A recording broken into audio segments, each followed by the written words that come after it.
어라? 나는 딱히 잘못한 것도 없는데 이 사람이 날 띠껍게 대하네? 역시 이 사람은 처음부터 느낌이 뭔가 별로더만 내 감이 맞았네.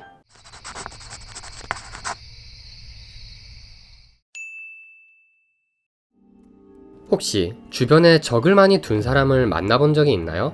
그런 사람들은 주로 누가 나에게 못된 짓을 했고 누가 별로더라는 식으로 자신의 적들을 틈만 나면 우리에게 소개해주죠. 하지만 눈치 빠른 사람들은 그 사람의 주변에 적이 많은 건 주변 사람들의 문제가 아닌 적을 많이 둔 그 사람 한 명의 문제라는 것을 쉽게 눈치채죠. 심리학자 리잉은 자신의 저서 성공이 보이는 심리학에서 이런 사람들의 특징을 아주 잘 설명하고 있는데요. 하버드 대학교에서 배우는 인간관계에 기반한 내용들이니 익혀두시면 인간관계에 많은 도움이 될 거예요. 주변에 적이 많은 사람들에게 가장 많이 보이는 성향은 바로 사소한 이유나 단순한 느낌으로 상대방을 싫어한다는 거예요. 난 걔 싫어. 왜 싫은데? 뭔가 생긴 것도 별로고 그냥 별로야. 느낌이 그래. 그리고 그들은 이런 식으로 누군가 싫다고 표현하는 게 스스로 시크하고 멋있다고 생각하죠. 하지만 사람을 쉽게 싫어하는 사람은 결코 좋은 인간관계를 형성할 수 없어요. 하버드대에서는 내가 상대방을 보는 것을 거울을 보는 것과 같다고 가르쳐요. 내 감정을 그대로 비추는 거울인 것이죠. 당신이 상대방을 별로라고 생각하고 대한다면 당연히 상대방도 그것을 느낄 수밖에 없어요. 아무리 그것을 숨긴다고 하더라도 당신의 말투, 행동, 표정, 모든 것에서 불편한 티가 무의식 중으로 드러날 수밖에 없다고 생각해요. 그럼 상대방도 금방 눈치채고 당신을 그리 좋은 태도로 대하지 못하는 것이죠. 그리고 이런 상대방의 태도를 보면서 자신이 상대방을 이유 없이 싫어했던 것에 대한 정당성을 부여하죠. 어라? 나는 딱히 잘못한 것도 없는데 이 사람이 날 띠껍게 대하네? 역시 이 사람은 처음부터 느낌이 뭔가 별로더만 내 감이 맞았네. 물론 상대방을 싫어할 순 있어요. 그건 개인의 자유니까요. 하지만 상대방을 싫어하는 데에는 분명한 대가가 따르고 그 대가를 넘어서는 분명한 이유가 있어야 된다고 생각해요. 주변에 적을 많이 두는 사람들은 이런 특징 외에도 인간관계에 갖춰야 할 여러가지 특성들을 놓치는 경우가 많아요. 다음은 책에 소개된 하버드에서 배우는 인간관계 중 제가 생각했을 때 중요한 부분을 선별하고 요약한 내용이에요. 첫 번째, 가식적인 칭찬을 하지 말라. 칭찬은 인류 역사상 가장 오래된 친화의 방식일 거예요. 그만큼 칭찬은 드리는 노력에 비해 인간관계에서 얻는 게 많은 효율적인 방법이죠. 그래서 주변 인맥이 많이 따르는 사람들은 대부분 상대방을 잘 칭찬할 줄 아는 사람들이에요. 하지만 꼭 이 칭찬을 너무 남발하는 사람이 있어요.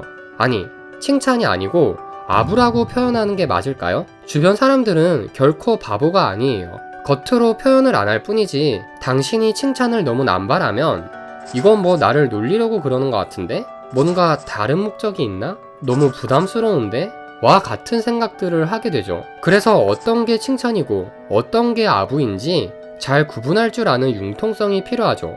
하버드대에서는 칭찬의 가장 중요한 점을 진심이라고 말해요. 아무리 수줍고 서툰 칭찬이라도 아무리 사소한 것이라도 진심이 담겨있는 게 중요하다고 해요. 그리고 상대방은 그 진심을 쉽게 눈치챌 거예요. 두 번째, 소인배를 적으로 두지 않는다. 소인배는 어떤 사람일까요? 당연히 소인배마다 케이스 바이 케이스겠지만 주로 소인배란 괜히 트집을 잘 잡고 비겁하며 사소한 것을 마음에 담아두고 은근히 복수를 하는 유형의 사람들을 지칭하죠. 하버드대에서는 이런 사람을 적으로 두지 말라고 말해요. 그 이유는 바로 소인배를 적으로 두는 것보다 소인배를 적으로 두지 않는 게 더 자신에게 유리하기 때문이죠.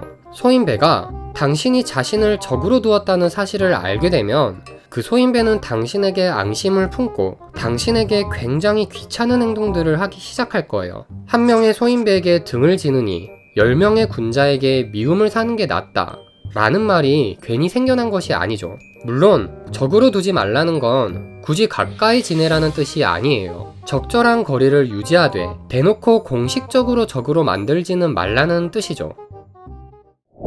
세 번째, 적당한 거리를 유지하라. 눈이 펑펑 내리는 어느 겨울날, 고슴도치 두 마리가 서로를 꼭 끌어안고 온기를 나누려고 했어요. 하지만 서로의 몸에 난 가시 때문에 서로를 끌어안으려고 할수록 더욱 상처가 났죠. 그렇다고 아예 떨어져 있으면 얼어 죽을 수도 있었기 때문에 그들은 너무 멀지도 않고 너무 가깝지도 않은 적정의 거리를 찾았어요. 서로 아프지도 않고 서로 춥지도 않은 적당한 거리 말이죠. 이는 단순한 동화처럼 보이지만 심리학 용어인 고슴도치 효과를 아주 잘 설명하죠. 사람도 고슴도치처럼 서로에게 적당한 거리가 있어요. 부부와 같이 아무리 가까운 사이일지라도 너무 가까우면 갈등이 생기고 서로를 해치게 되죠. 적절한 거리를 유지하면 각자 마음의 공간이 생기고 이 공간에 서로에 대한 이해와 포용을 담을 수 있어요.